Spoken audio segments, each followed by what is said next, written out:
कर देता हूँ एक बार, उसके बाद विल कंटिन्यू।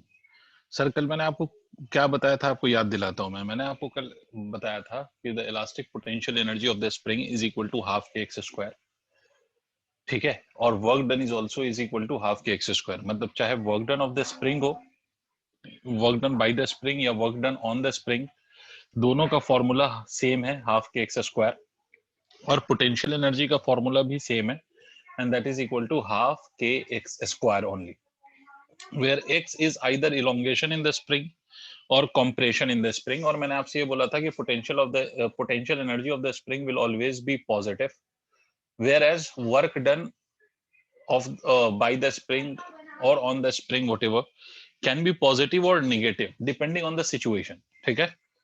तो सर उस पे मैंने कुछ एक क्वेश्चन बताया था, and let us solve few more questions. कुछ और क्वेश्चंस हम सॉल्व करते हैं based on all these things, जिसमें मैकेनिकल एनर्जी का कंजर्वेशन होता है या वर्क एनर्जी थ्योरम अप्लाई होता है। तो डिफरेंट वैरायटी ऑफ क्वेश्चंस अपन देखते हैं और different variety of questions upon solve करने की कोशिश करते हैं, ठीक है सर।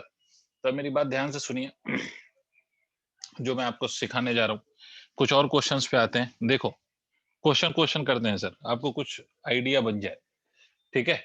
अब मेरी बात सुनिएगा, सिंपल सा पॉइंट कि सर अगर मैं आपसे कहूं कि there is a spring and this spring is in its compressed position with a block.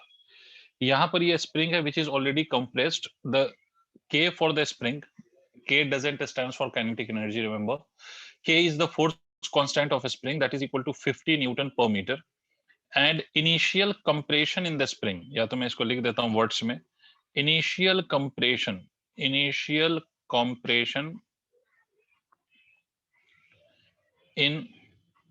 a spring is equal to 0.2 meters। मान लो आसान रखते हैं 0.02 meters। this is the initial compression। the mass of the block is equal to 6 kilogram, ठीक है। मास जो block का है वो 6 किलोग्राम है। तो अब एक बात बताओ कि अगर मैं ये पहले स्प्रिंग को कंप्रेस करा हुआ है हमने, ठीक है, ये कंप्रेस्ड पोजीशन है। अगर कोई आपसे पूछ लेगा स्प्रिंग की नेचुरल लेंथ, तो नेचुरल लेंथ तब आएगी जब ये स्प्रिंग वापस, ये देखो मान लो अगर इसकी नेचुरल पोजीशन यहाँ पर है, तो ये अपने नेचुरल पोजीशन से ऑलरेडी कितना कंप्रेस्ड है, 0.2 meter. Spring is already compressed by 0.2 meter. Clear हो गई बात? Is it clear? Please tell मी।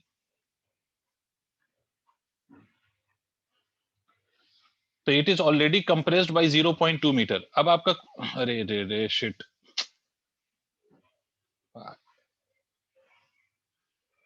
ये स्प्रिंग इस पोजीशन पे कंप्रेस्ड है सर, मुझे फिर से दोबारा लिखना पड़ेगा। मान लो इसकी नेचुरल पोजीशन हो, तो इनिशियल कंप्रेशन कितना है, तो initial compression in spring obviously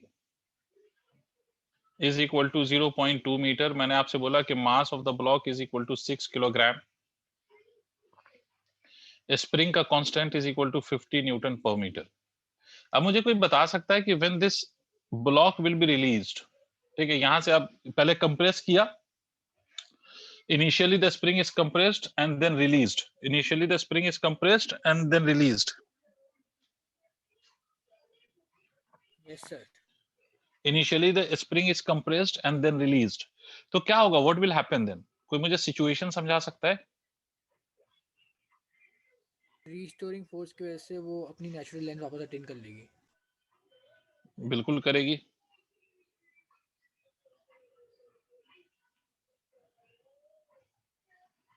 तो मुझे एक बात बताओ कि रीस्टोरिंग फोर्स के due to the restoring force this spring will push the block towards its natural position. सोच के देखो, जब आप इसको रिलीज करोगे तो ये स्प्रिंग क्या करेगा, इस ब्लॉक को पुश करेगा so that it regains its original length, right? यही तो करेगा। तो इस प्रोसेस में ब्लॉक विल स्टार्ट मूविंग और नॉट? टेल मी यस और नो। Yes sir. ठीक है, कोई अब क्वेश्चन क्या है वो सुनो। क्वेश्चन ये है कि फाइंड स्पीड और वेलोसिटी, जो भी कह लो, find speed of block when spring is in its natural length या regains its natural length। Natural length उसकी कहां पर रीगेन होगी, मान लो यहाँ कहीं पर ये नेचुरल लेंथ है और यहाँ से ऑलरेडी कितना कंप्रेस्ड है 0.2 मीटर। तो फाइनल सिचुएशन क्या होगी, मैं सब बना देता हूं, ऑल्दो ये फाइनल सिचुएशन क्वेश्चन में मेंशन नहीं रहेगा, but just for you I am drawing this final situation कि फाइनली ये होगा कि ये ब्लॉक यहाँ पर हो चुका होगा और ये स्प्रिंग अपने नेचुरल लेंथ में आ चुकी होगी, तो इस ब्लॉक की यहाँ पर कुछ स्पीड होगी, that speed you have to find out. ठीक है, क्वेश्चन नोट करो, then we will solve. Hurry up, note down the question.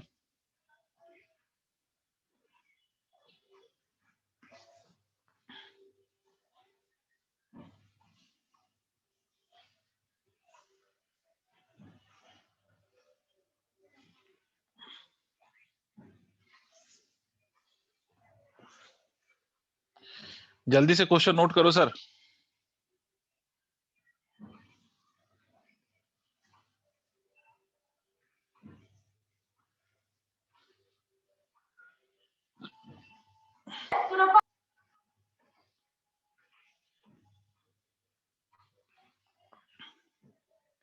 Question note करके मुझे बताइएगा so that we can solve.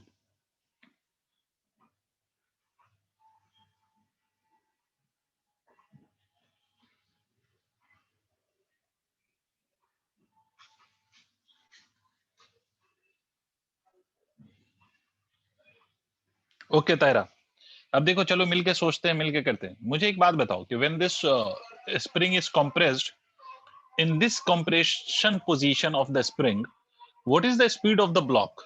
इस पोजीशन पे, ये इनिशियल सिचुएशन में जब स्प्रिंग कंप्रेस्ड है, तो what is the speed of the block at this point? ये जो आपको ब्लॉक जहां पर दिखाई दे रहा है, आप मुझे बता सकते हो कि what is the speed of the block at this position? 0। Very good Harshit भाई, ये यहां से आप रिलीज करोगे ना, कंप्रेस करके रखा हुआ सिस्टम को, और वहां से छोड़ेंगे।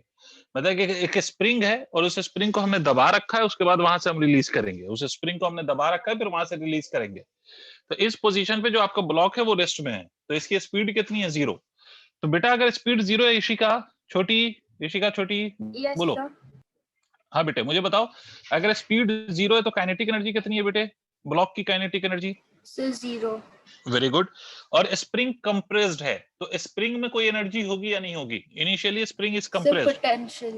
Very good. It will have very good elastic potential energy. Spring will have elastic potential energy. ठीक है, very good.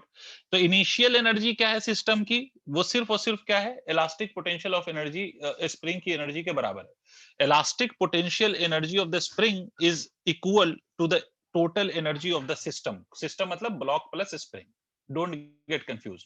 ब्लॉक और स्प्रिंग दोनों को अगर मैं कंबाइन देखूं, तो मेरी जो टोटल एनर्जी होगी वो किसके बराबर होगी? वो होगी elastic potential energy of spring के बराबर। अब पार्ट सेकंड सुनो। Tariq, Tariq can you please respond to me कि जब Yes, sir. स्प्रिंग वापस अपने नेचुरल लेंथ में आएगा, जो ये मैंने सेकंड डायग्राम दिखाया हुआ है, ये वाला, Yes, sir. तो मुझे बता सकते हो कि what will be the elastic potential energy of spring? Spring में इलास्टिक पोटेंशियल एनर्जी होगी या नहीं होगी इस इंस्टेंट पे, when spring comes to its natural length? So होगी। नहीं बेटे, स्प्रिंग अपने नेचुरल लेंथ में आ गया, तो नेचुरल No, लेंथ का मतलब जहां पर ना तो स्प्रिंग इलोंगेटेड है no sir. और ना ही कंप्रेस्ड है ना? तो जब कोई इलोंगेशन या कोई कंप्रेशन नहीं होगा मेरे लाल, तो इसका मतलब होगा कि elastic potential energy will be 0। देखो स्प्रिंग में इलास्टिक पोटेंशियल एनर्जी तब आती है जब या तो स्प्रिंग कंप्रेस्ड हो या इलोंगेटेड हो।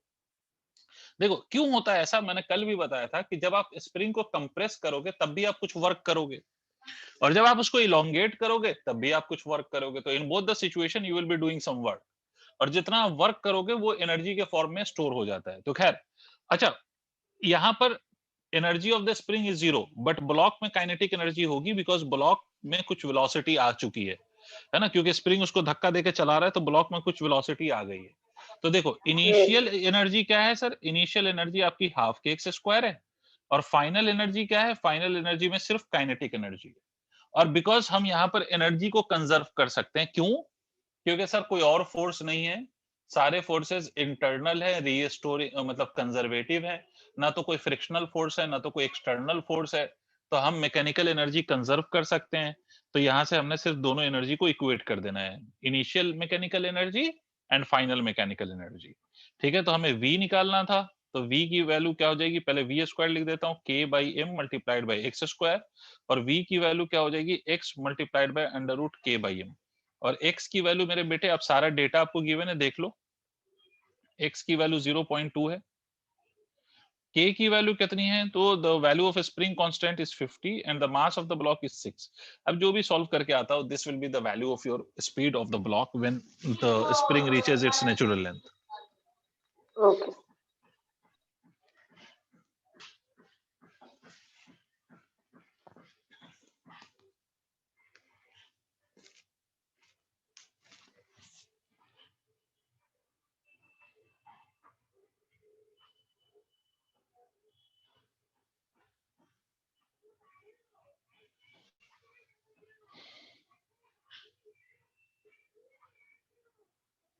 नोट कर लो तो बताओ जल्दी, कुछ और क्वेश्चंस भी हमें करने हैं बेटे।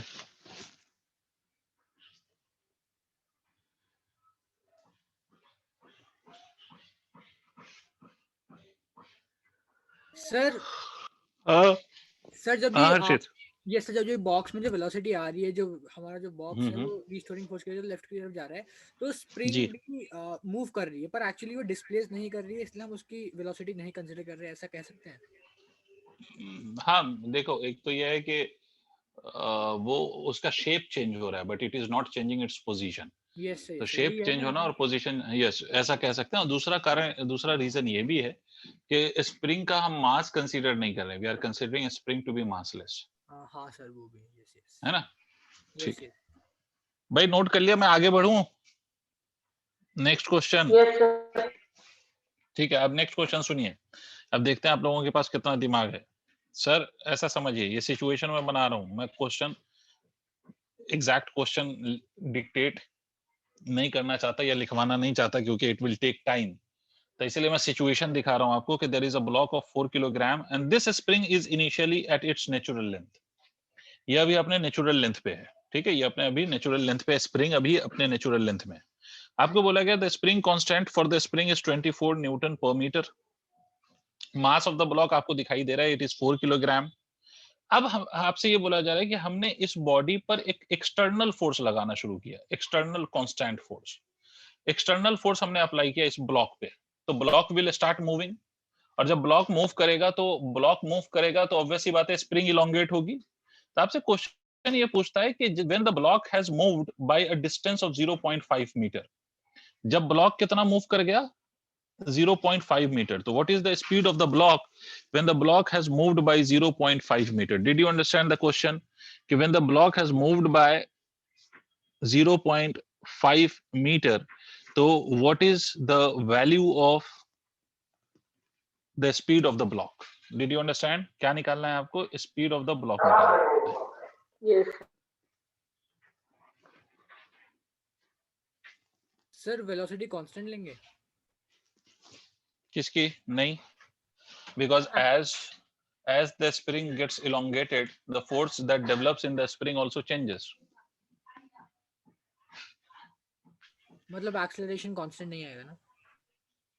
ऑब्वियसली बात है, एक्सेलरेशन कांस्टेंट नहीं आएगा, but why are you worried about acceleration? एक तो तरीका बिल्कुल तुम सही कह रहे हो कि you can use the equations of motion to solve, और integration you will have to apply, लेकिन नहीं ये आई वाज करना थिंकिंग, क्यों है? नहीं बोलो आई बोलो। वाज हम क्या कहते हैं ये कंजर्वेशन ऑफ मैकेनिकल एनर्जी से नहीं कर पाएंगे। नहीं, कंजर्वेशन ऑफ मैकेनिकल एनर्जी तो ऑब्वियसली नहीं कर पाएंगे, बिल्कुल सही बात है। Okay Without any doubt we cannot apply the conservation of mechanical energy, and I hope everyone understand this why. यही मेरा पहला क्वेश्चन है कि can we apply the mechanical energy conservation to this question? तो answer is no, we can not apply the conservation of mechanical energy to this question. Why? The reason is very obvious कि देखो, mechanical energy का conservation हम तब लगा सकते हैं कि जब when there is no external force and when there is no non conservative forces. याद आया मैंने क्या बोला था कि मैकेनिकल एनर्जी कंजर्व तभी रहती है जब only we have one force and that is conservative force. बोलो हाँ ना बोलो बेटे। यस सर यहां पर एक्सटर्नल फोर्स लग गया ना, तो because the external force is acting on the body, because external force is acting on the body, so due to this reason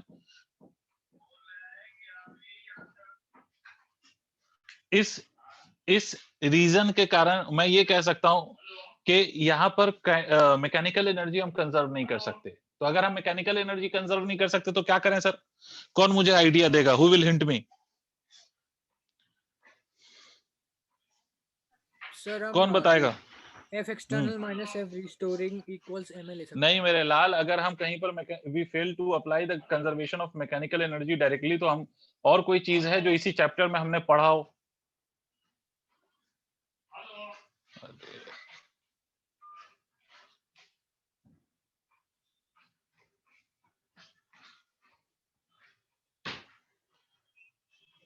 तुम लोग नहीं पढ़ते हो ना?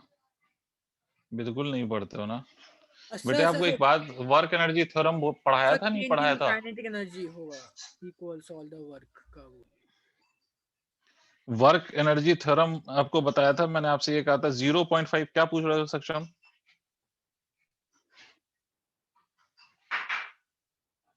नहीं, आंसर मुझे भी नहीं पता। आंसर तो हम लोग सॉल्व करके देखेंगे अभी, but 0.5 is not the correct answer. पहले तो ये बात समझो, क्वेश्चन का फॉर्मेट समझो। इस क्वेश्चन में पहली बात तो ये, हाँ हाँ हर्षित, इस क्वेश्चन में पहली बात तो ये कि we can not conserve the mechanical energy. Mechanical energy conserve नहीं करने का मतलब कि आप इनिशियल एनर्जी को फाइनल एनर्जी से डायरेक्टली इक्वेट करके आंसर नहीं बता सकते। आपसे कोई पूछ ले क्यों, तो because there is an external force, and whenever there will be an external force or the non conservative force, we cannot conserve the mechanical energy. पहला पॉइंट क्लियर हो गया? हाँ ना बोलो, सारे बोलो एकदम खटाक से। Yes sir. अब मेरी बात सुनो, तो अगर हम ऐसा नहीं कर सकते तो सर क्या करेंगे? तो सर हम करेंगे ये कि वर्क डन बाय एक एक्सटर्नल फोर्स है, दूसरा कौन सा फोर्स है? Work done by spring force होगा। This total work done will be equal to change in kinetic energy. Is it clear? अब यहां पर अगर हम किस पे वर्क डन निकाल रहे हैं हम, this work done will be calculating on the block, right? तो work done by external force, देखो एक्सटर्नल फोर्स की वैल्यू कितनी है? 10, और बॉडी कितना डिस्प्लेस हुआ? 0.5। तो work done by external force कितना हुआ? 10 मल्टीप्लाइड बाय 0.5 हुआ या नहीं हुआ? टेल मी यस और no. Yes sir. Everyone should understand this because external force is constant. So work done by external Yes, force will be sir. written as 10 into 0.5 plus. कौन मुझे बताएगा? Vibhuti, can you please tell me what is the formula for work done due to the spring?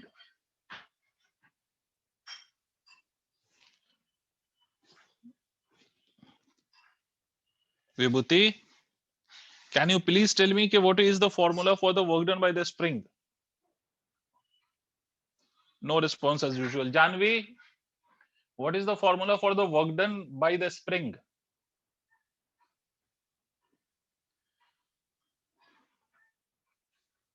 Very good Tahira, very good. पता नहीं क्या करते हैं बाकी बच्चे। Anyways, work done by spring is equal to half के x square without any doubt. अब मुझे कौन बताएगा कि ये जो work done by the spring है, will it be taken to be positive or negative in this situation? So negative. Negative. Very good. Why? Because the spring force will be acting this way, ठीक है, and the body is being displaced towards right. तो undoubtedly work done by spring will B written as minus of half into k, k is given to you as 24 into x square which is 0.5 k square is equal to, this whole term is equal to what? So final kinetic energy which will be equal to half into mass of the block which is 4 multiplied by the speed ka square, velocity ka square jo bhi keh lo, which we are supposed to calculate, minus of initial kinetic energy is 0 because initially the body was at rest and from there this body is being pulled by the external force. अब इसको solve करोगे अगर, तो solve कर लो, ये हो जाएगा 5 minus of this is 12 into 0.5 का स्क्वायर, ठीक है, 12 इंटू 0.5 का square is equal to 2v का स्क्वायर, ठीक है। If you will take 0.5 squared and you will multiply it with 12, what will you gate?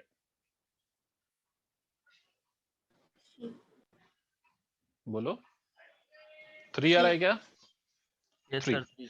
ठीक है। तो 5 minus of 3 will be, this is equal to 2 and this is also equal to 2, so v is equal to v square is equal to 1, so v will also be equal to 1.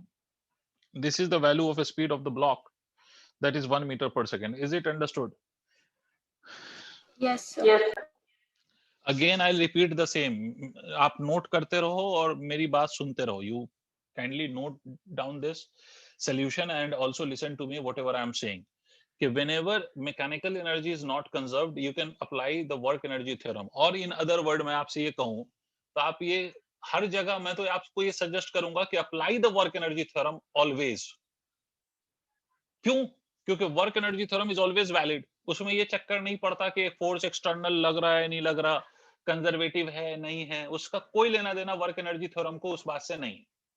तो work energy theorem can be applied to every situation whether there is external force or non-conservative or conservative, no matter. Work energy theorem is applied all the time. तो इसलिए बेहतर क्या है? तो बेहतर अगर मेरा सजेशन मानो तो द बेस्ट वे इज कि always apply the work energy theorem. भाई अगर कोई फोर्स नहीं होगा तो उसका वर्क डन जीरो हो जाएगा, अगर फोर्स होगा तो उसका वर्क डन नॉन जीरो होगा. आई बात समझ में? बट हाँ, अगर आपको क्वेश्चन में ये आइडेंटिफाई खुद कर पाते हो आप, if you are able to identify this कि whether we can apply the mechanical energy conservation or not, और आप चाहते हो कि नहीं मैं कुछ क्वेश्चन मैकेनिकल एनर्जी के कंजर्वेशन से सॉल्व करना चाहता हूं and few question I want to solve by work energy theorem, मैं आइडेंटिफाई कर लूंगा. If you have that much of confidence तो आप आइडेंटिफाई करो कि whether you can apply the mechanical energy conservation और नॉट. अगर लग रहा है तो वेल एंड गुड, और नहीं लग रहा है तो the second option for you is work energy theorem. Clear हो गई बात? अब मैकेनिकल एनर्जी का कंजर्वेशन कब एप्लीकेबल नहीं होगा? When will it not be applicable for you? तो it will not be applicable whenever you have any external force acting on the system or any non conservative force like friction or magnetic force. तो अगर इस तरह के forces अगर involve हो गए picture के अंदर तो you can not apply the mechanical energy conservation, right? अगर इस तरह के फोर्सेस नहीं है and you have only conservative forces, what are the example of conservative forces? For example you have only mg force, that is the gravity, or if you have a spring force, or if you have electrostatic force, so in all those situations these forces will be conservative and in that case you can conserve the mechanical energy. Clear है sir? अब जैसे एक और question पे आ जाते हैं, देखते हैं आपको कितनी मेरी बात समझ में आई. पूछूं दूसरा क्वेश्चन? टेल मी यस और नो. Yes sir. ठीक है, तो नेक्स्ट क्वेश्चन पे आते हैं. चलो साहब, ऐसे ही एक क्वेश्चन और समझते हैं कि सर मैं आपसे ये कहूं,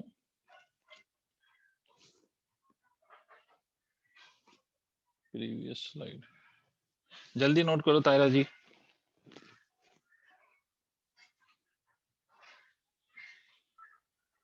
सर मुझे डाउट है ये. हाँ बताइए, क्या डाउट है आपका? सर ये न्यूमेरिकल देखिए 224 से सर कितने टाइम्स में कट? सर 24 से, हाँ 2 से 24 को काटा तो 12 आया.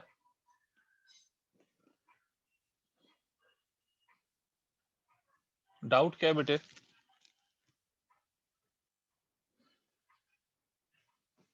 तायरा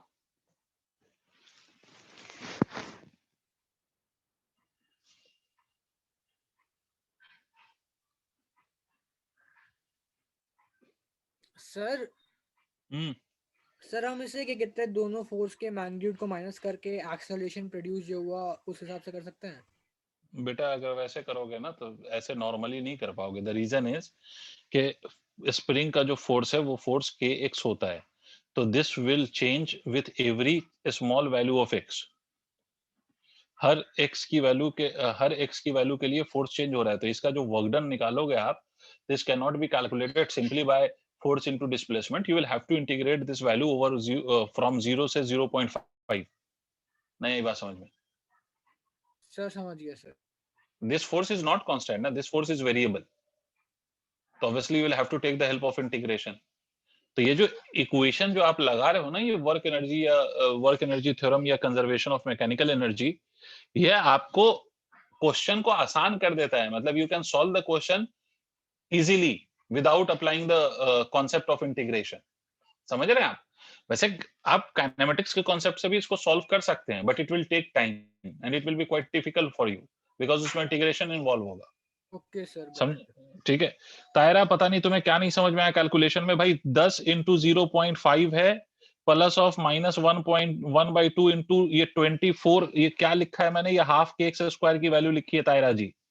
minus of 1/2 into 24 is the value of k into 0.5 का स्क्वायर, यही तो लिखेंगे तायरा। अब मुझे एक बात बताओ, 2 से 24 को काटेंगे तो 12 होगा या नहीं होगा? Yes sir. तो 10 इंटू 0.5 इज 5, 24 को 2 से काटा तो 12 आया, और ये 0.5 का square as it is there रहेगा। और उसके बाद ये राइट साइड पे क्या है, चेंज इन काइनेटिक एनर्जी।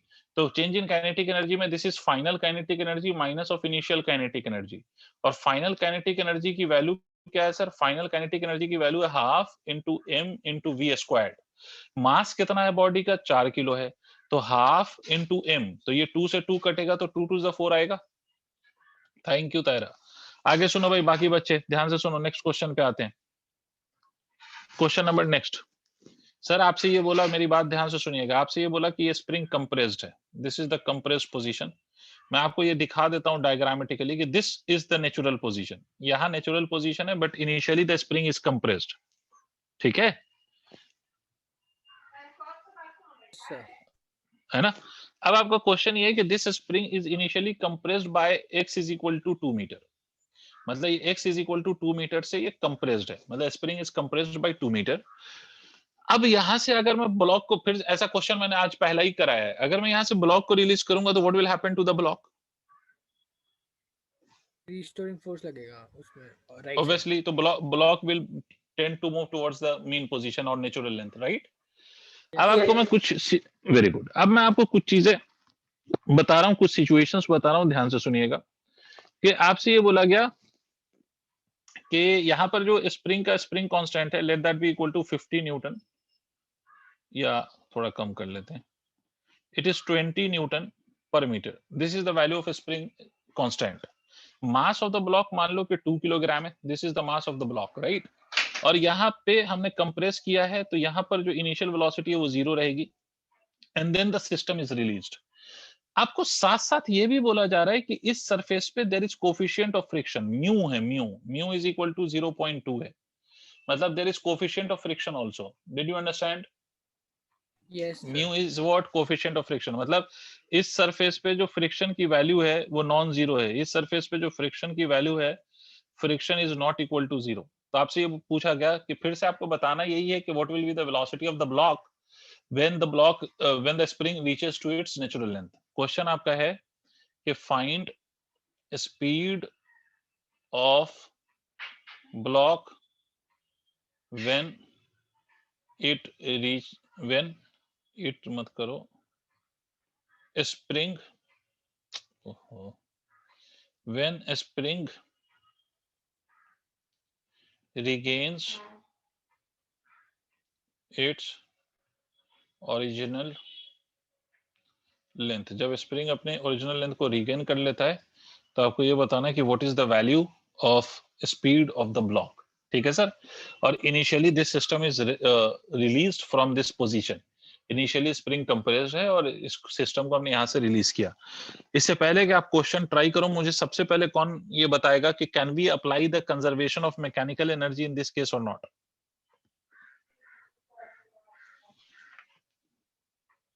सक्षम, वेरी गुड। और कोई? कौन कह रहा है यस?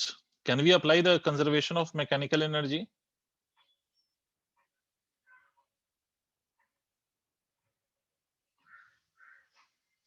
अरे मैकेनिकल एनर्जी कंजर्व कर सकता हूं क्या?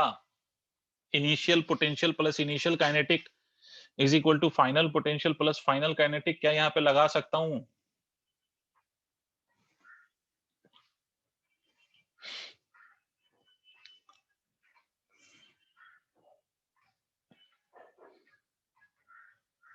Harshit has got the answer as 6 meter per second.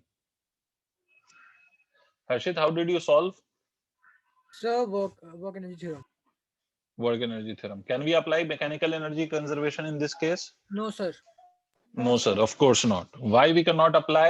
Because जो yes कह रहे हैं वो सुन लें कि it cannot be applied. फिर से सुने, mechanical energy का conservation is not applicable. Why? Because there is friction, and friction is what kind of force is friction? So friction is a non-conservative force.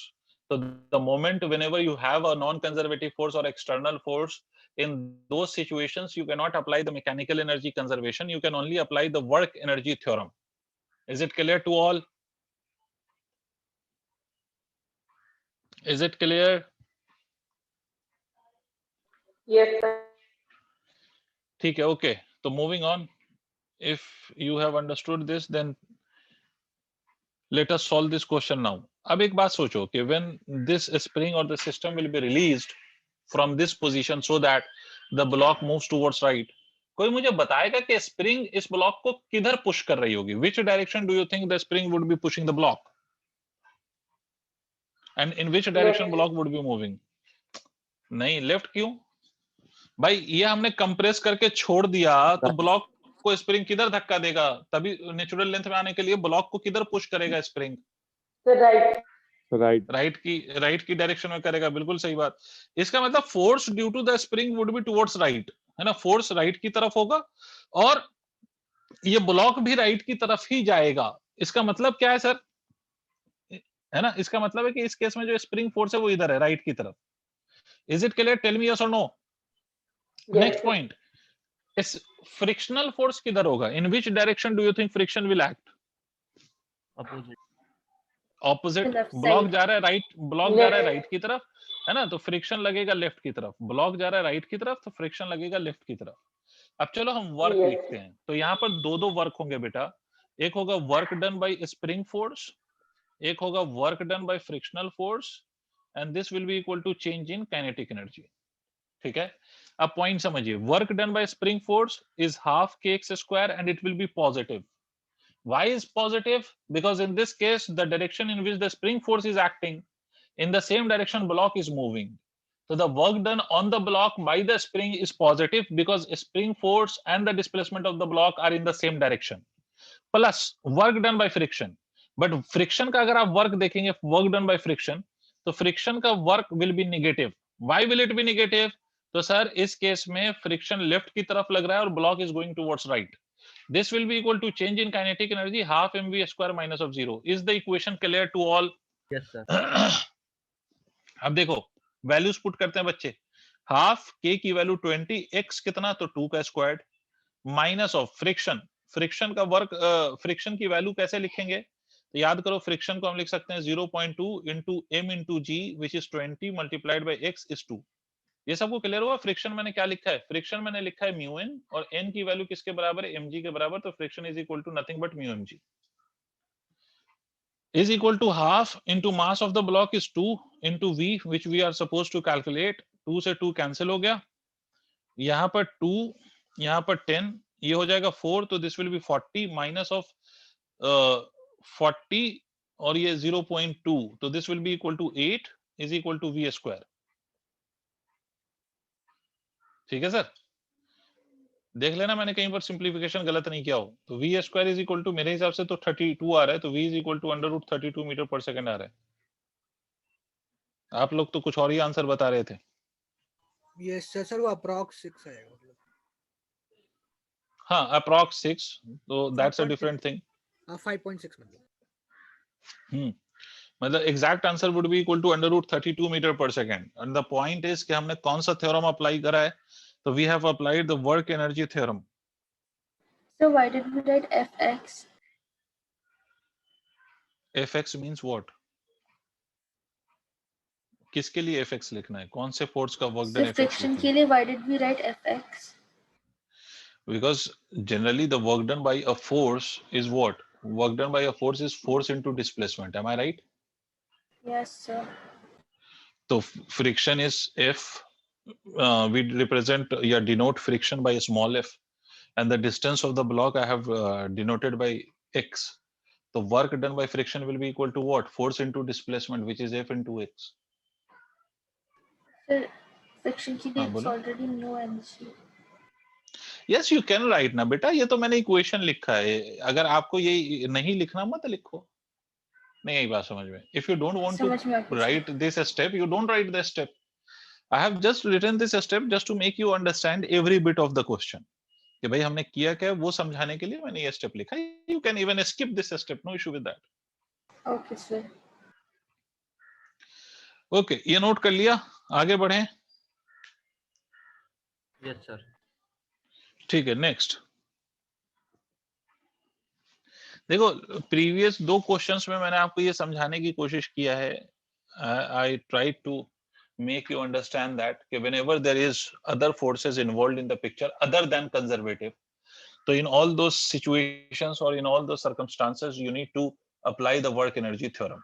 But agar मान लो कि there is no other forces other than these other than conservative force, there is no other forces involved, तो उस case में you can apply the conservation of mechanical energy. एक और question ऐसा देख लो, उसके बाद फिर मैं स्प्रिंग के को हटा के फिर और भी कुछ सिचुएशन पे क्वेश्चन कराऊंगा, बट बिफोर दैट एक और क्वेश्चन देखो विद स्प्रिंग। ये मान लो कि आपसे ये बोला गया कि this is a pan, it's a light pan connected to a spring and initially this is placed like this. ये लाइट पैन है। लाइट पैन का क्या मतलब? प्रकाश वाला पैन, रोशनी वाला पैन। लाइट पैन मतलब मासलेस पैन, ठीक है, मासलेस है ये। क्लियर है? आपसे बोला कि यहां से किसी पार्टिकल को हमने ड्रॉप करा है बेटा, इस पार्टिकल का मास m है, it has been dropped onto the pan. अब क्या होगा? अच्छा, ये कितने हाइट से ड्रॉप हुआ है? तो let's say the height is h, the spring constant is k। तो a particle is dropped on the pan from a height h over the pan. h height से इसको हमने ड्रॉप किया, तो क्या होगा बेटा? और आप आगे का स्टेटमेंट सुन लो कि after this collides with the pan, this sticks to the pan. मतलब ये क्या हुआ? पार्टिकल कोलाइड करने के बाद particle sticks to the pan. Pan के साथ क्या कर गया? चिपक गया, स्टिक कर गया, है ना? It sticks to the pan. तो क्या होगा? What will happen to the pan? What will happen to the system? और what will happen to the spring? Obviously spring will be compressed now because ये particle आया, particle आके चिपका, तो ये इसका कुछ वेट इस पैन पे लगेगा, due to that weight this will compress the spring. तो बेसिकली आप ऐसा समझो कि ये जो आपकी स्प्रिंग है इट गेट्स कंप्रेस्ड। मान लो ये पैन यहाँ पर आ गया, तो obviously this spring is compressed. ठीक है, क्लियर हो गई बात? तो आपसे ये पूछा जा रहा है कि यहाँ से फर्दर x, ये compression in the spring कितना है? Is it clear to the it is clear to all? What is the question? Is it clear? कि after the particle Yes, struck the pan, it gets stuck to the pan. ठीक है, particle after colliding with the pan gets stuck to the pan. ठीक है, तो आपको बताना है कि how much would be the compression in the spring after the particle sticks to the pan. कोशिश करोगे? अच्छा, can you tell me one thing, कि mechanical energy is applicable or not? Anyone? Can anybody tell me कि whether mechanical energy is conserved in this case or not? Yes sir. Yes, it is conserved. Obviously it is conserved. देखो particle आया, तो particle आया, particle टकराया, particle पे जो force लग रहा है एक तो mg लग रहा है, दूसरा जब पार्टिकल पैन को कंप्रेस करेगा, मतलब स्प्रिंग को कंप्रेस करेगा, तो the another force which will be acting is the spring force, और स्प्रिंग फोर्स भी कंजर्वेटिव है और mg भी कंजर्वेटिव है। So there are two forces which is acting here, but both the forces are conservative, and there is no other external force or non-conservative force in this situation. This means that you can conserve the mechanical energy. Without any doubt, you can conserve mechanical energy.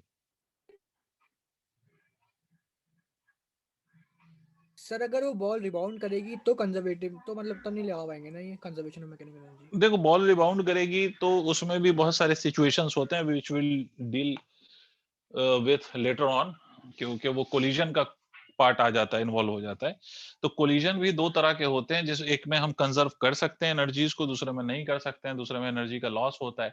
तो depending on the situation we can either apply the conservation or we can not apply the conservation. तो वो तो आगे समझ में आएगा आपको in the case of collision वाला पार्ट। ठीक है, मतलब Okay, उस केस में भी हम ये 100% नहीं कह सकते कि we can not apply the conservation of mechanical energy. कर भी सकते हैं, नहीं भी कर सकते, depending on the type of collision. हाँ जी, तो देखो हुआ क्या, मैं आपको बताता हूं। यहां पर हम मैकेनिकल एनर्जी कंजर्व कर सकते हैं। मतलब यह है कि initial mechanical energy is exactly equal to final mechanical energy. अब क्वेश्चन अराइज होता है कि what are the energies in this situation which is forming the initial mechanical energy and what energies is providing me the final mechanical energy। तो पहले तो इस बात को समझो। A particle has been released from here, ठीक है, it has been released from here। तो अगर पार्टिकल को यहां से आपने रिलीज करा है तो पार्टिकल की काइनेटिक एनर्जी इज 0। अच्छा, initially the spring is in its natural length, ये अभी दबी नहीं हुई है, कंप्रेस नहीं है, बिकॉज पैन का कोई मास नहीं है, तो अभी ये स्प्रिंग कंप्रेस नहीं है ना, it is in natural length, it is in natural length initially. तो अगर मुझे एक बात बताओ कि if spring is in its natural length, तो हु विल टेल मी कि what is the energy of spring in this case? 0. Obviously 0, because it is in its natural length, and because it is in its natural length, तो इसका मतलब है कि the energy will be 0, spring energy will be 0. तो what energy will you be having in this case? अगर मान लो कि इस पार्टिकल को देखो तो इसमें मास तो है ना, मास है तो इस पे ग्रेविटी लग रही होगी, बिकॉज वर्टिकल डायरेक्शन की बात हो रही है, it is at some height, right? Yes sir. है ना, तो इसके पास, पार्टिकल के पास कोई एनर्जी होगी या नहीं? काइनेटिक तो 0 है, कोई और एनर्जी पार्टिकल के पास? बोलो बोलो बोलो Potential. बोल सकते। Yes, gravitational potential energy. मतलब इस पूरे सिस्टम को अगर आप देखो तो पार्टिकल की काइनेटिक एनर्जी 0 है, स्प्रिंग की इलास्टिक पोटेंशियल एनर्जी 0 है, but particle because it is at some height, तो इसके पास ग्रेविटेशनल पोटेंशियल एनर्जी है। कौन सी एनर्जी है, फिर से बोलो? Gravitational potential energy. Is it clear और नॉट? Yes, sir. अब मेरी बात सुनिए कि अब ग्रेविटेशनल पोटेंशियल एनर्जी को लिखने के लिए मैंने आपको क्या बताया था कि आपको हाइट चाहिए होगी। सर आपको यही तो बताया था कि यू नीड हाइट, और वो हाइट आप कहीं से तो मेजर करेंगे। सर समझिएगा, ग्रेविटेशनल पोटेंशियल एनर्जी लिखने के लिए यू नीड हाइट, सही बोल रहा हूं? Yes, और वो sir. हाइट आप कहीं से तो मेजर करेंगे ना, you will measure that height from somewhere, right? Yes, sir. तो अगर वो आप हाइट कहीं से भी मेजर करेंगे, तो वो आप हाइट कहां से मेजर करेंगे? वो आपकी मर्जी है, कहीं से भी मेजर करें, ठीक है? आपकी मर्जी है, कहीं से भी आप मेजर करें, वो आपकी मर्जी है। सर नहीं आ रहा? आया सर, आया। Yes, sir. ठीक है, तो आप देखो, वो हाइट मेजर करने के लिए ऐसी जगह से मेजर करो जहां पर कुछ बेनिफिट हो रहा हो। अगर बेनिफिट नहीं है तो फायदा नहीं है। तो चलो मैं मान लेता हूं कि इसको रेफरेंस लाइन मान लेता हूं। मैंने आपको बोला था ना कि जहां से हम हाइट मेजर करते हैं उस पॉइंट को हम रेफरेंस मान लेते हैं। तब एक बात देखो, तो इस रेफरेंस के रिस्पेक्ट में ये पार्टिकल कितने हाइट पे? h हाइट पे। तो इनिशियल मैकेनिकल एनर्जी सिंपली क्या लिखोगे? mgh। मुझे ये सारे बच्चे बताओ, क्या आपको ये बात समझ में आई है? Yes, sir. Yes, sir. Yes. Initially only this particle is having an energy, and that is the gravitational potential energy possessed by the particle. इसकी काइनेटिक एनर्जी 0 है पार्टिकल की, और साथ साथ स्प्रिंग अभी अपने नेचुरल लेंथ में, तो there is no elastic potential energy for the spring. और पैन का तो कोई मास ही नहीं है, तो पैन में ना तो काइनेटिक एनर्जी आएगा ना ग्रेविटेशनल पोटेंशियल एनर्जी आएगा, कोई सा भी नहीं आएगा, क्योंकि पैन का मास 0 है। अब जब ये यहां पहुंचा, ये पार्टिकल विद द पैन जब मैक्सिमम कंप्रेस करेगा स्प्रिंग को, तो अभी भी इस पार्टिकल में ग्रेविटेशनल पोटेंशियल एनर्जी होगी। अब मुझे कोई बता सकता है कि what is the height of this particle from the reference line? Height और डेप्थ जो भी कहे। X. Sir, X. X, very good. और वो एक्स रेफरेंस लाइन के ऊपर है या रेफरेंस लाइन के नीचे है? नीचे। नीचे. नीचे। तो मैंने एक चीज और समझाया था कि if you go above the reference line you will take gravitational potential energy positive, and if you go below the reference line तो the potential energy you will take it as negative. तो इसका मतलब है आप लिखेंगे इसको minus of mgx, correct है? Plus of half, spring is compressed, तो कितना कंप्रेस होगी ये स्प्रिंग? जितना ये पैन नीचे आएगा, तो दिस विल बी हाफ के एक्स स्क्वायर। Yes. तो ये क्या लिखेंगे आप? mgh plus of mgx is equal to half के एक्स स्क्वायर। क्लियर है सर? Yes, sir. Yes. ठीक है, अब इसको थोड़ा सा अगर आप देखें तो इसको हम ऐसे भी लिख सकते हैं एक्स स्क्वायर, ये कहां गायब कर दिया मैंने, सॉरी माय मिस्टेक, हाफ के एक्स स्क्वायर ऐसा लिख सकते हैं। अगर आप यहां पर देखें तो इसको हम ऐसे लिख सकते हैं k x square is equal to twice of mgh plus of twice of mgx, और इसको हम ऐसे भी लिख सकते हैं,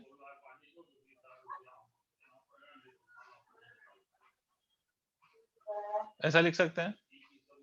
Yes, sir. ये सबको क्लियर हो रहा है? Please tell me. Yes, sir. Sir, तो इसको हम ऐसे भी लिख सकते हैं Yes, x sir. Square minus of 2 by k mgx minus of 2 by k mgh is equal to 0। Yes. ये क्वाड्रेटिक इक्वेशन बनी है, इसको हम सॉल्व करेंगे तो हमें फाइनल आंसर मिलेगा। पहले यहां तक देख लो, अगर किसी को कोई इशू है तो मुझे बताए।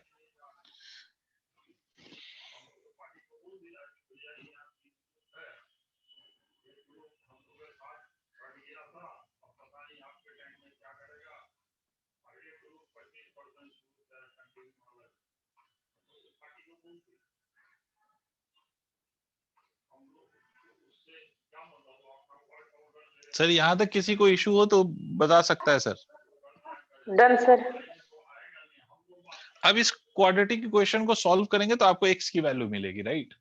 तो क्वाड्रेटिक इक्वेशन को सॉल्व करेंगे तो आपको मालूम है क्वाड्रेटिक इक्वेशन आप कैसे सॉल्व करते हो भाई। आपको फॉर्मूला मालूम है, अल्फा या beta is equal to minus b plus minus under root b square minus 4ac divided by 2a। तो मैं इसका डायग्राम वाला पार्ट इरेज कर रहा हूं ताकि मैं इसके क्वाड्रेटिक इक्वेशन का सिर्फ वो इक्वेशन लिख दूं।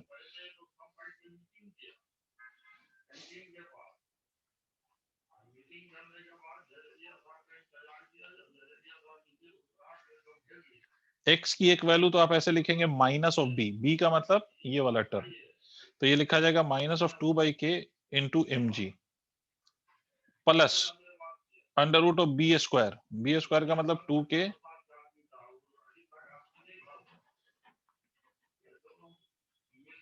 B square minus of 4 into a की वैल्यू तो 1 है, ए मतलब जो एक्स स्क्वायर के साथ होता है, इंटू सी, सी की वैल्यू कितनी है minus of twice of mgh divided by k upon 2a, 2 into 1, ये तो होगा।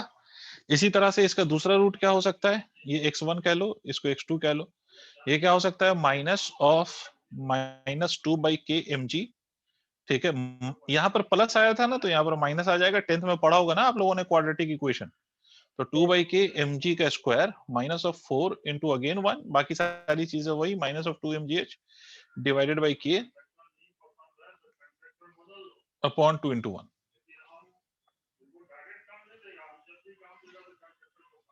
ठीक है, यस सर। अब इसको सॉल्व करते रहना आप लोग।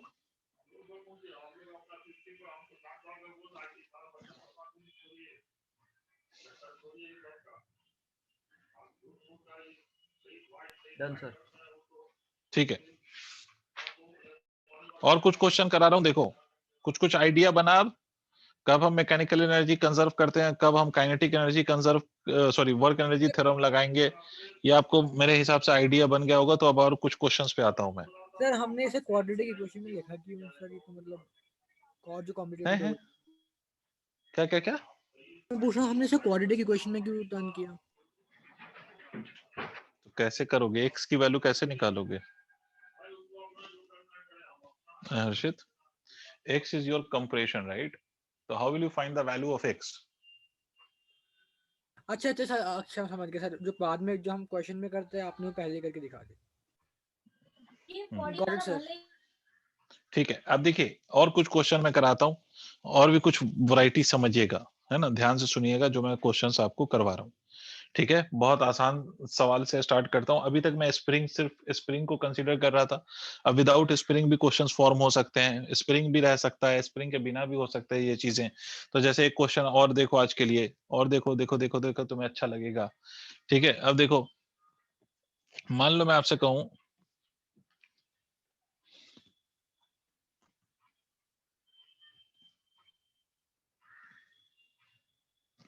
ये ऐसा एक क्वेश्चन है कि जिसमें इट्स हेमिस्फेरिकल बॉल, ये हेमिस्फेरिकल बाउल है ना, ये हेमिस्फेरिकल क्या चीज है, हेमिस्फेरिकल बाउल या बोल, जो भी कहो। The radius of this hemispherical ball is r। यहां से किसी पार्टिकल को रिलीज किया हमने, यहां से, इस पार्टिकल का मास m है। This particle is release from this point from the height of h। और आपसे कह रहा है कि पार्टिकल को यहां से रिलीज किया और पार्टिकल यहां पहुंच गया, particle just manage to reach here. Clear हो गई बात भाई? ग्राउंड के रिस्पेक्ट में h हाइट से रिलीज किया था और पार्टिकल कहां पे पहुंच गया, it just manages to reach this particular point. Is it clear? Tell me yes और no. Yes sir. Yes, sir. ठीक है, तो आपका क्वेश्चन क्या है सुनिएगा।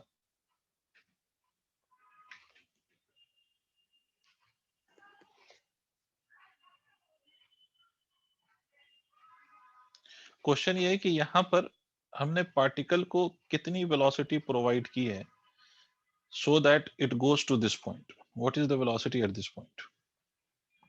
मतलब it is not released from rest, but it has been given a velocity or a speed. तो आपको बताना है कि what is the speed given to this particle so that it manages to reach to this point. Clear है? Yes sir. कैसे करोगे? Sir change in potential energy निकाल लेंगे. और उसके बाद उसको कुछ तो इक्वेट करेंगे किसी से. काइनेटिक एनर्जी से. बिल्कुल सही बात. देखो सबसे पहली बात, यहाँ पर पार्टिकल को हमने कुछ स्पीड दिया था. यहाँ पर हमने पार्टिकल को क्या प्रोवाइड किया है? यहाँ पर हमने पार्टिकल को कुछ स्पीड प्रोवाइड किया और पार्टिकल को कहां से स्पीड दिया हमने? h हाइट से. इसका मतलब मुझे बस इतनी सी बात बताओ, यहाँ पर पार्टिकल के पास कितनी एनर्जीज है? How many energies does the particle possess at this point? Only one, that is सोच समझ के बोलना. How many energies this particle is having at point A? Sir अभी वेलोसिटी दे दी है या फिर अभी नहीं दी है? दे दी ना, वहीं से वेलोसिटी से फेंका है. काइनेटिक और पोटेंशियल दोनों. वेलोसिटी दे के फेंका है वहां से. तो what are the energies that the particle is having at point A? Both potential and kinetic. Simple सी बात है ना, बोथ पोटेंशियल एंड काइनेटिक. क्योंकि यहाँ पर देखो, यहाँ पर ग्रेविटेशनल पोटेंशियल एनर्जी भी होगी और यहाँ पर काइनेटिक एनर्जी भी होगी, बिकॉज पार्टिकल को आपने कुछ यहाँ से स्पीड दिया है, वेलोसिटी दी है. जब पार्टिकल यहाँ पर पहुंचा तो आपसे क्वेश्चन में कहता है it just manages to reach here. इसका मतलब यहाँ पर वेलोसिटी उसकी 0 हो गई, तो यहाँ पर जो एनर्जी होगी वो सिर्फ और सिर्फ ग्रेविटेशनल पोटेंशियल एनर्जी होगी. एम आई राइट? Yes sir. ठीक है. अब दोनों एनर्जीज हैं, तो ये हम मैकेनिकल एनर्जी कंजर्व कर लें. सिंपल सा क्वेश्चन है सर, आप लोग सन्नाटे में ना जाओ. Half mv square plus of mgh is equal to क्या लिखेंगे आप? mg multiplied by r. m cancels out everywhere. ठीक है. तो आपको निकालना क्या था? v की वैल्यू निकालनी थी. तो v square by 2 can be written as equal to gr minus of gh. तो v square is equal to 2g into r minus of h. तो v इज इक्वल टू कितना लिख सकते हैं आप? Under root of 2g into r minus of h. Is it clear? Tell me yes और no. Yes sir. जल्दी note करो. ऐसा ही एक और सवाल लेता हूं, एक और क्वेश्चन.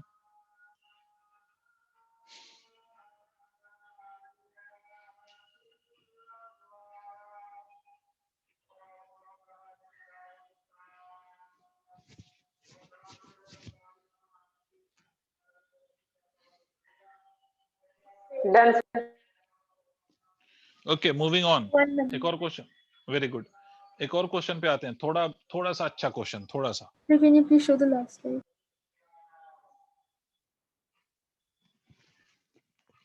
सर अगर हम इसे वर्क एनर्जी थ्योरम से करेंगे तो हमें पता होना चाहिए कि फोर्स का डायरेक्शन है क्या. नहीं, वर्क एनर्जी थ्योरम से अगर हम करेंगे तो वर्क एनर्जी थ्योरम में जो फोर्सेस हैं, जो डिस्प्लेसमेंट है, वर्क डन हमें पता होना चाहिए बेसिकली, राइट? Done. तो अगर कुछ सिचुएशन में अगर मान लो कि एक्सटर्नल फोर्स नहीं है और वर्क डन हमें निकालना है, जैसे सिर्फ mg का वर्क हो रहा हो, मान लो if there is work done due to mg only, ठीक है, जस्ट बिकॉज ऑफ mg, तो mg का वर्क डन आप सिंपली लिख सकते हो mgh, है ना, क्योंकि फोर्स की डायरेक्शन जो है वो वर्टिकली डाउनवर्ड्स होती है और उसी डायरेक्शन में डिस्प्लेसमेंट निकाल लो तो वर्क डन आ जाएगा. और अदरवाइज अगर कोई एक्सटर्नल फोर्स या कोई ऐसा फोर्स दिया हुआ है जिसके हमें डायरेक्शन नहीं पता है, बिकॉज अगर उस केस में हम work done F into displacement into cos theta में थीटा की वैल्यू कंटिन्यूअसली चेंज हो रही हो, तो फिर तो उसके लिए हमें पूरी रिलेशन पता होनी चाहिए, तभी हम सॉल्व कर पाएंगे. यस सर, मैं वही सोच रहा था. जी बिल्कुल, कुछ ना कुछ करना पड़ेगा, या तो कहीं पर इंटीग्रेशन भी करना पड़ सकता है, समझे? Yes sir. ठीक है, अब मेरी बात सुनो, एक और क्वेश्चन पे आते हैं. मेरा दूसरा क्वेश्चन सुनिए. कोई बहुत रॉकेट साइंस क्वेश्चन नहीं है, बहुत आसान सा क्वेश्चन है, कंफ्यूज होने की कोई आवश्यकता नहीं है. इस एक दो और क्वेश्चन कर लो, उसके बाद फिर हम कोलिजन खेलना शुरू करेंगे. यहां से एक ब्लॉक है, फिर से इसको यहाँ पर इस पॉइंट पर इसको एक वेलोसिटी दी गई है 2 मीटर पर सेकंड. यहाँ से मतलब कुछ वेलोसिटी दे के इसको इस इंक्लाइन सरफेस पे छोड़ दिया गया है and this height is 4 metre. ये पार्टिकल आपसे कहा जा रहा है कि this particle reaches to this position after some time, यहाँ पर पहुंच जाता है. ये पोजीशन इनिशियल पोजीशन है, ये इसकी फाइनल पोजीशन. सबको समझ में आ गई बात? This is the final position of the same particle, ठीक है. This is release from that position of 4 metre and this reaches to a new position where the height of this particle is 1 meter. Clear हो गई बात? Tell me yes और no. Yes sir. ठीक है. इस block का mass कितना है? तो the mass of the block, मान लो कुछ भी, मान लो 3 kilogram is the mass of the block. अब आपसे सिंपली ये पूछा है कि अगर this block after coming to this position comes to rest, ठीक है, फाइनल वेलोसिटी इस ब्लॉक की अगर 0 हो जाती है. लास्ट वाले क्वेश्चन में मैंने क्या पूछा था? वेलोसिटी पूछा था ना? हाँ सर. नहीं, यहाँ पर वेलोसिटी 0 नहीं करो. यहाँ पर आपसे क्वेश्चन ये पूछा गया कि what is the velocity of this particle at this position when it is at a height of 1 metre. समझ गए सवाल? Yes sir.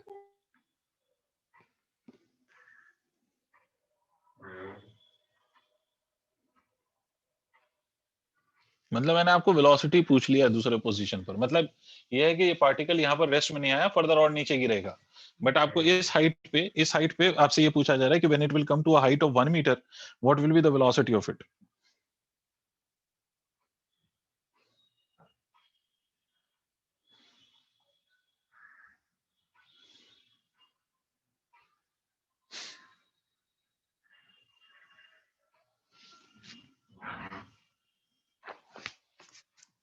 सर ये मैं खुद करना है ना? हाँ, कोशिश करो जल्दी से. क्या मैकेनिकल एनर्जी कंजर्वेशन एप्लीकेबल है? Yes sir. Yes, sir. Of course it is applicable, because यहाँ पर आपको दिख रहा है कि I haven't taken any frictional force or any external force or any other non-conservative force. So undoubtedly this mechanical energy is conserved in this case. तो लगा दो mechanical energy का conservation at point A और point B. देखो conservation लगाओ mechanical energy का conservation at point A as well as at point B.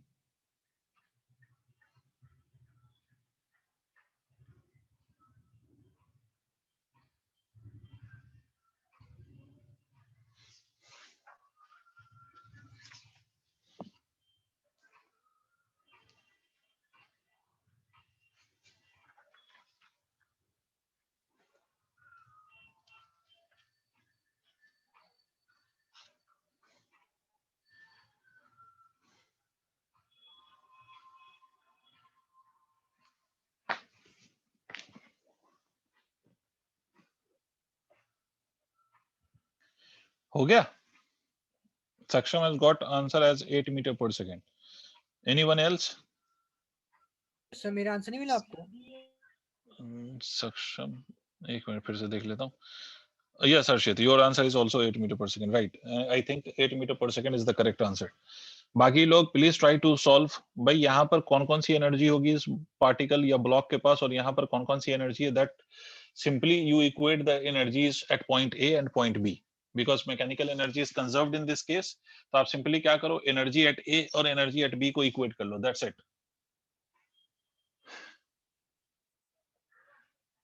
Sir एक question था सर, यहाँ पे मैक्सिमम काइनेटिक एनर्जी जहाँ पे स्लोप एंड हो रहा है वहीं पे होगी ना?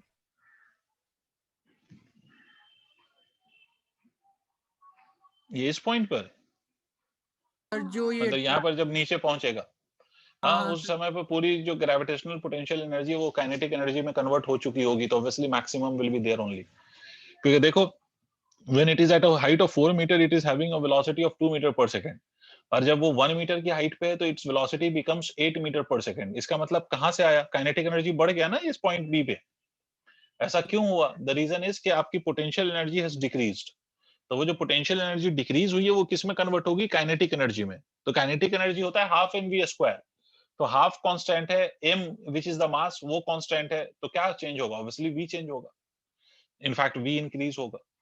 ठीक है. बाकी लोग पता नहीं क्यों नहीं कर पाया. अरे भैया मेरे, इस पॉइंट पे जो टोटल एनर्जी और बी पे जो टोटल एनर्जी उसको इक्वेट करो. तायरा कहीं पर कुछ गलत कर दिया है आपने शायद. मेरे हिसाब से ये 6 आ रहा है या 8 आ रहा है. I am a little confused. चलो मैं सॉल्व करता हूं. इस पॉइंट पे अगर हम एनर्जीज देखें तो एक तो होगा mgh. तो m is 3 kilogram, h is 4 into g is 10 plus of half into m की वैल्यू फिर से 3 into v का स्क्वायर दैट इज 2 का square.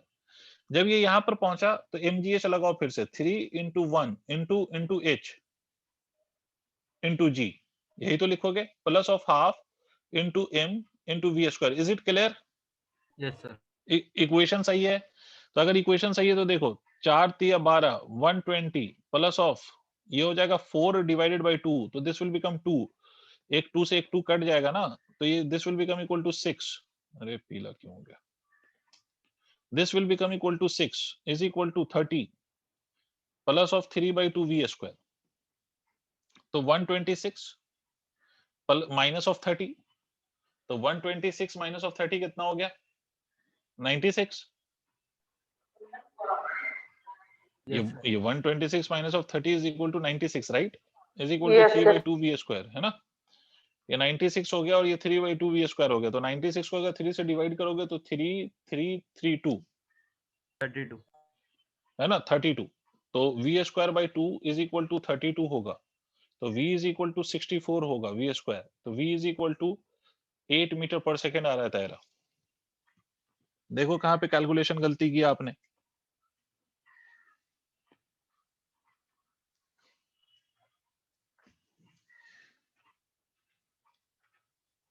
Is it Yes, sir. हो अंडरस्टूड? गया. हो गया, कहीं पर गलती हो गई थी, है ना? बाकी लोगों ने इसको समझ लिया, इस क्वेश्चन को। क्या मैं आगे बात कर सकता हूँ? सर अगर ये मैकेनिकल एनर्जी हमेशा कंजर्व रहती है तो कोई ऑब्जेक्ट रुकता क्यों है? मतलब अगर सिर्फ कंजर्वेटिव फोर्सेस काम कर रहे हैं। अगर कोई सिर्फ कंजर्वेटिव फोर्स काम करेगा तो ऑब्जेक्ट रुकेगा ही नहीं, बिकॉज नॉन कंजर्वेटिव फोर्सेस होते हैं और जो मोशन को अपोज करते हैं, इसलिए आपकी बॉडी रुकती है। Although we are not taking friction, but it is not possible कि कोई ऐसा सरफेस हो जो फ्रिक्शनलेस हो। रियल वर्ल्ड में every surface is itself frictionless. फिर उसके अलावा एयर ड्रैग होता है, मतलब एयर का रेजिस्टेंस होता है, और भी रेजिस्टेंसेस होते हैं, ठीक है? तो दीज आर और hypothetical type of question which you are solving right now, ठीक है? Yes sir. और हम जब क्या कहते हैं उसे लेंगे भी किसी रियल लाइफ सिचुएशन में, तो सर वो कुछ ड्यूरेशन के लिए होगा ना?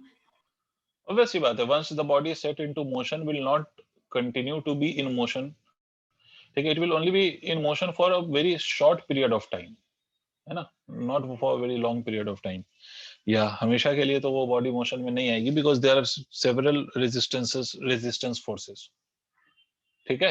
Yes sir. एक और क्वेश्चन देखो जल्दी से, ये एक पेंडुलम है भाई, ये एक और क्वेश्चन देख लो। बाकी बच्चे सॉल्व करना क्या बोलना भी पसंद नहीं कर रहे हैं, पता नहीं क्यों। I will talk to the management today कि भाई क्या मसला है इन बच्चों का। There is a bob of this pendulum जिसका मास कैपिटल एम है, और ये जो बुलेट है आपका, इसका मास स्मॉल एम है। ये बॉब ऐसे लटका हुआ है, and this bullet moves with a speed of v not. ये बुलेट मूव करता है with a speed of v not. अब क्वेश्चन सुनना, bullet penetrates and remains embedded in the bob. Find the height to which bob will rise. पहली बात तो मुझे ये बताइए कि what is the meaning of remains embedded in the bob? Bullet penetrates and remains embedded in the bob. क्या मतलब हुआ इसका? उसके अंदर ही उसमें रह जाता है। उसी के अंदर रह गया, उसी के अंदर समा गया, उसी के अंदर रह गया, ठीक है? अगर उसी के अंदर रह गया तो with that bullet this Bob will rise up. क्योंकि देखो, अगर कोई चीज, अगर मान लो कि आप मतलब कोई कार है और कोई कार चलते हुए आए और किसी स्टेशनरी ऑब्जेक्ट से कोलाइड करे, तो what happens? That stationary object gains some velocity और स्पीड, और वो स्टेशनरी ऑब्जेक्ट भी चलने लग जाएगा। तो सिमिलरली जब ये बुलेट पेनिट्रेट करेगा इनसाइड द बॉब, तो what will happen? Bullet plus Bob both will rise upwards as one body. Is it clear? दोनों क्या करेंगे? दोनों ऊपर की तरफ भागेंगे। देखो फाइनल सिचुएशन में ऐसे दिखा रहा हूं कि दोनों क्या करेगा, क्यों बॉब को कौन वेलोसिटी प्रोवाइड करेगा? ये जो बुलेट आया है ना, वो बुलेट इसके अंदर जो समाया है, that will provide some velocity to the bob and due to that both will rise upwards. समझ में आ गई बात? टेल मी यस और नो। दोनों मिलके ऊपर जाएंगे, तो ये कितने हाइट तक जाएगा? यही क्वेश्चन है आपका, है ना? ये कितने हाइट तक पहुंचेगा, यही क्वेश्चन है। समझ रहे हैं आप? अब ये क्वेश्चन कैसे सॉल्व होगा, ध्यान से मेरी बात सुनना। मुझे एक बात बताओ, मेरी बात सुनना, जो मैं सिखाना चाह रहा हूं। इस क्वेश्चन में कॉन्सेप्ट सिखाना चाह रहा हूं मैं, इसलिए ध्यान से सुनो। क्या मैं यहां पर की एनर्जी और यहां पर की एनर्जी इक्वेट कर सकता हूं? टेल मी यस और नो। मैंने जो दो ब्लू डबल टिक बनाया है, उन पॉइंट्स पे एनर्जीज को मैं इक्वेट कर सकता हूं या नहीं कर सकता हूं? Yes sir. आपको बताना है। हर्षित कह रहा है ये कर सकते हैं, और कोई? मतलब ये Yes, पॉइंट sir. ए और पॉइंट, ये जो पॉइंट आपको दिख रहा है, 2 पॉइंट जहां पर मैंने ब्लू टिक बनाया है, वहां पर की एनर्जीज इक्वेट कर सकता हूं या नहीं कर सकता हूं? यस सर कर सकते हैं। अच्छा, चलो मेरा दूसरा सवाल है, अगर मैं ये एनर्जी इक्वेट कर सकता हूं तो मुझे एक बात बताओ, यहां पर तो we have only this bullet, और यहां पर we have bullet plus bob, तो सिर्फ बुलेट की एनर्जी बॉब प्लस बुलेट की एनर्जी के बराबर हो सकती है? नहीं नहीं सर। No, sir. नहीं हो सकती ना, नहीं हो सकती। सर बॉब देखो हम, हाँ, हम जब भी एनर्जी इक्वेट करते हैं तो हम एनर्जी इक्वेट करते हैं सिस्टम का, इंडिविजुअल बॉडी का नहीं। आप ये नहीं कहेंगे कि भाई यहाँ पर ये एज सिंगली आप सिर्फ इस बॉब को कंसीडर करो और यहाँ पर बॉब प्लस बुलेट को कंसीडर करो, ऐसा पॉसिबल नहीं है सर। ठीक है, ऐसा पॉसिबल नहीं है। तो यहाँ पर आप ऐसे तो नहीं कर सकते। इसका मतलब आप क्या कर सकते हो, मैं आपको समझाता हूं आप क्या कर सकते हो। आप ये कर सकते हो, आप ये कर सकते हो, फाइनल सिचुएशन देखो, आप ये कर सकते हो कि भाई यहां पर आप ऐसा इमेजिन करो कि यहां पर जैसे ही जस्ट बुलेट पेनिट्रेट हुआ and with this bullet the bob raised to this position, यही तो हुआ है। तो यहां पर की एनर्जी और यहां पर की एनर्जी बॉब प्लस बुलेट की आप इक्वेट कर सकते हो। Is it clear? मतलब after the penetration is done, you can conserve the energy of bob plus bullet as a system, initial and final. अरे हाँ ना बोल भाई। Yes sir. Yes, sir.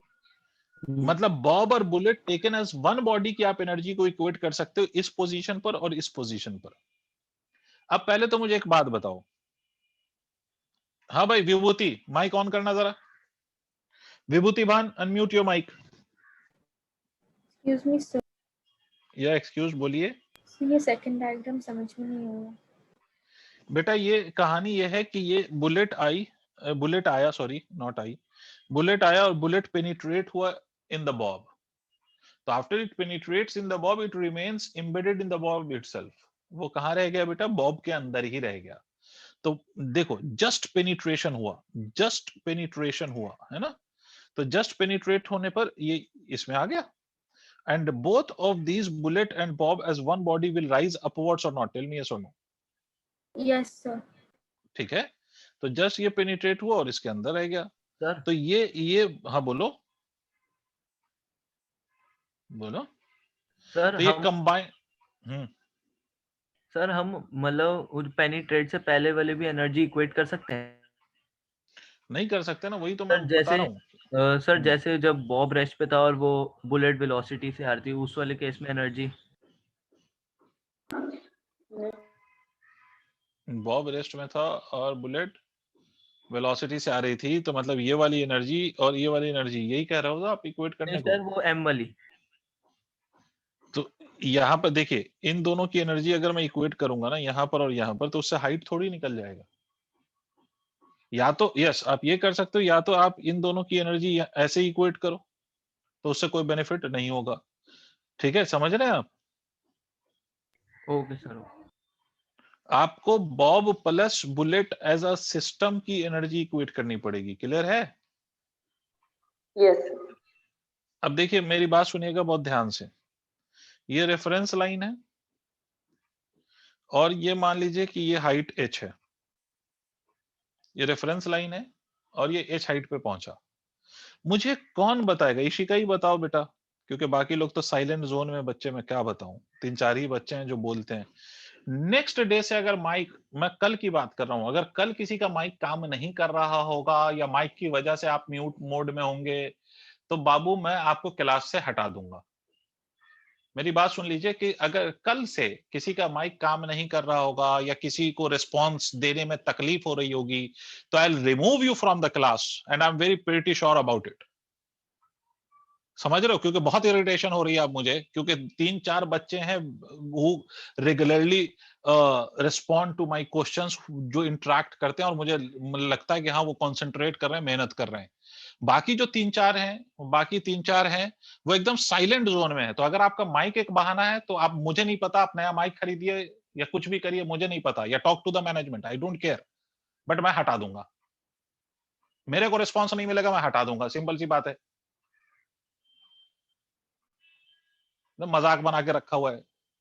बार बार कह रहा हूं कि अब जब जो चैप्टर्स हैं वो डिफिकल्टी लेवल आपकी बढ़ती जाएगी, मगर फिर भी सन्नाटे में बैठे रहते हैं, मतलब इतनी कीमती आवाज है इनकी, बोलना ही पसंद नहीं करते हैं।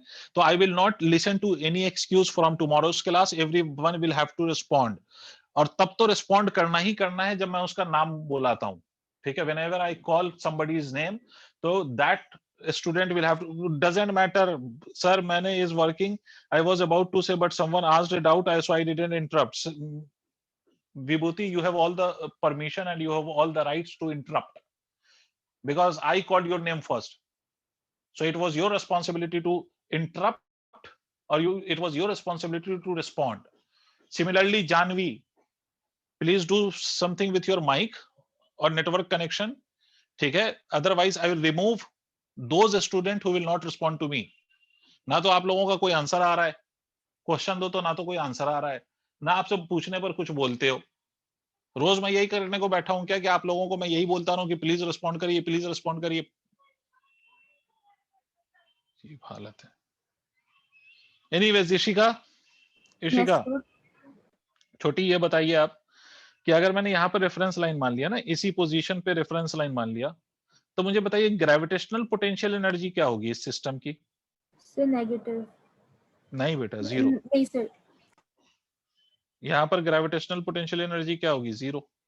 Yes sir. क्यों होगी? क्योंकि रेफरेंस लाइन आपने इसी को मान लिया ना, और इस रेफरेंस लाइन के ऊपर आप कितने हाइट पे जा रहे हो? h हाइट पर। यस तो यहाँ पर कुछ ग्रेविटेशनल पोटेंशियल एनर्जी होगी, और कितनी? तो that will be m plus of m multiplied by g into h. Did you understand why? Yes sir, because दोनों का मासेस ऐड होंगे। दोनों एज अ वन मास। ठीक है, तारिक साहब माइक अनम्यूट करिए। तारिक साहब, अब मुझे एक बात बताइए, तारिक, ये एक बात बताइए कि यहाँ से जब ये बॉब ऊपर जाएगा तो यहाँ पर इस बॉब के पास, बॉब प्लस बुलेट के पास काइनेटिक एनर्जी होगी या नहीं होगी? यस होगी। होगी, ठीक है। यहाँ पर काइनेटिक एनर्जी होगी। भाई काइनेटिक एनर्जी इसलिए होगी क्योंकि यहाँ पर कुछ स्पीड होगी, तभी तो वो ऊपर जाएगा। अगर इसमें स्पीड नहीं है तो वो ऊपर कैसे चला जाएगा? इसका मतलब यहाँ पर काइनेटिक एनर्जी होगी, और जाहिर है काइनेटिक एनर्जी होगी तो यहाँ पर इन दोनों की कुछ स्पीड भी होगी, वेलोसिटी भी होगी। क्या वो वेलोसिटी ये v0 के बराबर होगी या कुछ और होगी? सोच के देखो। ये बॉब प्लस बुलेट की जो यहाँ पर वेलोसिटी है वो बुलेट की इनिशियल वेलोसिटी के बराबर होगी या नहीं होगी? सब सोच सकते हैं। Obviously it will not B equal, क्योंकि देखो इस लॉजिकली सोचो, ये बुलेट इसके अंदर जाके पेनिट्रेट हो रहा है, तो जब बुलेट पेनिट्रेट हो रहा होगा तो बॉब का जो मटेरियल है उस पर फोर्स लगा रहा होगा अपोज करने के लिए, है ना। बॉब क्या कर रहा होगा? उसके मोशन को अपोज कर रहा होगा, तभी तो वो जाके रुक गया उसके अंदर। अगर ये इसके मोशन को अपोज नहीं करता तो वो रुकता ही नहीं। इसका मतलब है कि ये जो वेलोसिटी ऑफ बुलेट है इनिशियली, और जब वो बॉब में पेनिट्रेट हुआ तो बॉब प्लस बुलेट की जो वेलोसिटी है वो इक्वल नहीं होगी। बॉब प्लस बुलेट की वेलोसिटी और velocity of the bullet equal नहीं होगी। आई बात समझ में? तो सर ये हम कैसे निकालेंगे? बाकी चीजें आप लोग लिख चुके हो, क्योंकि मुझे कुछ चीजें इरेज करना है। सर हम ये कैसे निकालेंगे कि what will be the velocity of the Bob plus bullet? तो इस बात को समझिए कि क्या वेलोसिटी होगी। तो इसको हम ऐसे लिखेंगे सर, यहां और यहां, ध्यान से सुनिएगा, वी विल कंजर्व मोमेंटम। क्या लिखेंगे? By momentum conservation, by momentum conservation. ऐसा क्वेश्चन मैंने कराया था मोमेंटम के केस में कि ब्लॉक में बुलेट आके पेनिट्रेट हो गया, दोनों एक साथ चलने लगे, तो बताओ कितनी वेलोसिटी से चलेंगे। अगर आप पुराने नोट्स देखेंगे या पुराने वीडियो लेक्चर्स देख लेंगे आप, तो आपको याद आ जाएगा कि मैंने ऐसे क्वेश्चंस आपको तब भी करवाए हुए हैं in the case of Newton's laws of motion. तो आप क्या लिखेंगे? मोमेंटम का कंजर्वेशन mv0, इनिशियल मोमेंटम। कहां पे हम मोमेंटम कंजर्व कर रहे हैं? यहाँ पर और यहाँ पर। तो mv0 इज इक्वल टू, अब जब ये इसके अंदर आ गया तो m plus of m multiplied by v। इसका मतलब Bob plus bullet will have a velocity of v is equal to mv0 divided by m plus of m। इस वेलोसिटी के साथ ये बॉब प्लस बुलेट सिस्टम ऊपर जाएगा। समझ रहे हैं आप? ये बॉब प्लस बुलेट सिस्टम ऊपर जाएगा इस वेलोसिटी के साथ। तो अब हमें वेलोसिटी पता चल गई। अब देखो तो ये फिर से मैं equal रिपीट कर रहा हूँ। कैसे हाँ, कौन सा वाला बेटा? मोमेंटम कंजर्व किया ना, मोमेंटम कंजर्व किया, मोमेंटम को इक्वेट किया, वेलोसिटी को नहीं। ये देखो, ये एक बॉडी है, ये दूसरी बॉडी है, ये रेस्ट में है, इसका मास m है, ये m है, ये v0 है। तो इनिशियली ये सिचुएशन है। फाइनल सिचुएशन क्या है? तो फाइनली आपसे ये कहता है कि ये जो बुलेट है वो इसके अंदर आके रह गया, समा गया, पेनिट्रेट हो गया, और दोनों इकट्ठे एक बॉडी बन के आगे चलने लगे। तो इस प्रोसेस में कोई एक्सटर्नल फोर्स नहीं है विभूति, कोई नॉन कंजर्वेटिव नहीं है, मतलब इसमें मोमेंटम कंजर्व कर सकते हैं। तो मोमेंटम कंजर्वेशन कैसे लिखोगे? Initial momentum is mv0 for the bullet. Block का इस वाले का मोमेंटम कितना होगा? 0, because it is at rest. Finally क्या हुआ? फाइनली दोनों एक बॉडी बन गए और दोनों सेम वेलोसिटी से मूव करेंगे, तो final mass will be m plus m multiplied by v। तो यहां से v की value mv0 plus divided by m plus m निकाल सकते हैं या नहीं इशिका? Yes, sir. ठीक है, तो this is how we conserved the momentum. After conserving the momentum we have got the value of velocity with which bob plus bullet will rise. Bob और bullet मिलके जिस वेलोसिटी से राइज करेंगे वो velocity हमने यहां पर निकाल लिया। ठीक है, तो अब क्या कर सकते हैं हम? अच्छा, यहां पर ग्रेविटेशनल पोटेंशियल एनर्जी कितनी है? 0 है। कौन सी एनर्जी है बच्चे? यहां पर काइनेटिक एनर्जी है। जब हम यहां पर पहुंचेंगे तो इसके पास कौन सी एनर्जी है? Gravitational potential energy. तारिक, यहां पर काइनेटिक एनर्जी होगी, इसकी काइनेटिक एनर्जी कितनी होगी? तो 0। वेरी गुड, 0 होगी। क्यों? क्योंकि भाई यहां तक ये पहुंच का होगा तो इसकी वेलोसिटी 0 होगी, तभी तो ये इसको ऊपर नहीं जाएगा। अगर वेलोसिटी 0 नहीं होगी तब तो और ऊपर जाएगा। तो इसका मतलब इस पोजीशन पे वेलोसिटी 0 हो गई है। तो आपको करना कुछ नहीं है, आपको लिखना है काइनेटिक एनर्जी। कैसे लिखेंगे इसका काइनेटिक एनर्जी? तो half into m plus of m multiplied by v square is equal to m plus of m multiplied by g into h। I hope मेरी बात समझ में आ रही होगी सबको। m plus of m plus of m cancel out. v की value क्या है सर? v की वैल्यू यहां से यहां सब्स्टिट्यूट कर दो। ठीक है, तो half into m into v not upon m plus of m का whole square is equal to g h. तो h की वैल्यू कितनी हो गई? g into m v not का square divided by twice of m plus of m का whole square. This is the value of the height to which this bob plus bullet will rise after the bob penetrates and remains embedded in the after the bullet penetrates and remains embedded in the bob. कोई issue है तो please पूछें। Sir note ये करिए। हाँ, conservation of momentum हम कब apply कर सकते हैं? कंजर्वेशन ऑफ मोमेंटम हम तब अप्लाई कर सकते हैं when there is no external force acting on the system, only the forces are internal. And the two bodies interact तभी ना? Interact means what? सर अगर बॉडी इंटरैक्ट नहीं करेगी तब नहीं निकालेंगे ना, अगर इंटरैक्ट करेगी तभी निकालेंगे ना? अगर नहीं टकराए तो नहीं निकाल, मतलब आपका कहने का मतलब इंटरैक्शन का क्या मतलब है? Interaction is different thing. Interaction का क्या मतलब है? कोलाइड हो रही है या उसके अंदर रह गई है या का? What do you mean by interaction? Sir इनमें से कोई भी चीज, क्या मतलब?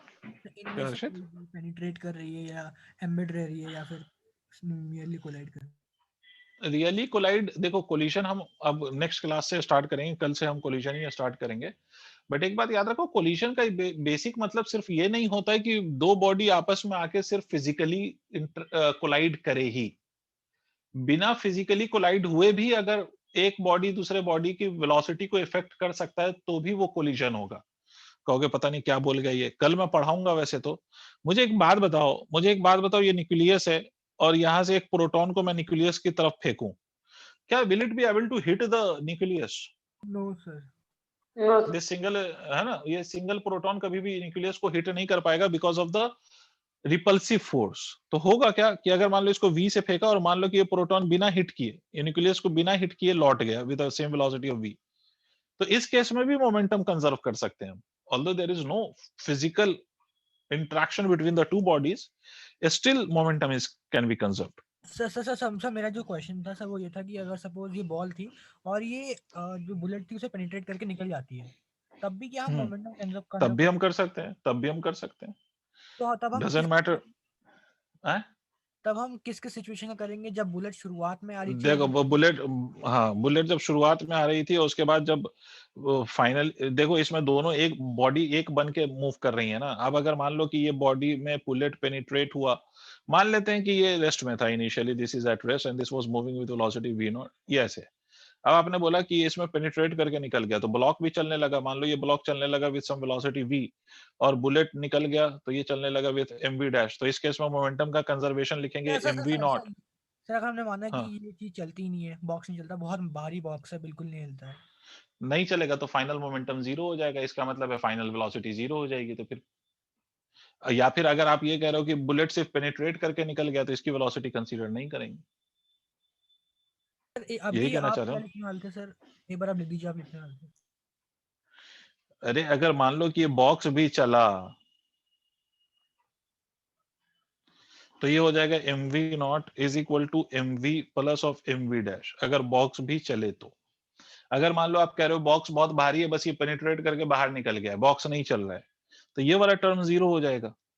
नहीं, यस सर, जीरो हो जाएगा सर। तो फिर वो v not v dash v not के बराबर हो जाएगा। मतलब जितनी वेलोसिटी से वो पेनिट्रेट हुआ है उतनी वेलोसिटी से वो बाहर भी निकलेगा। सर ऐसा हो सकता है?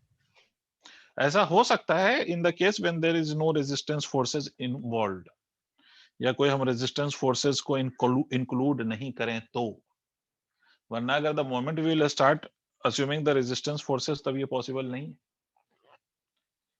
ये बॉक्स की खुद सर, वो जब बॉक्स को हाँ, खुद पेनिट्रेट करेगा तो बॉक्स तो खुद ही उस पे बहुत सारा रेजिस्टेंस फोर्स लगाएगा, जिससे उसकी वेलोसिटी तो बहुत कम हो जाएगी।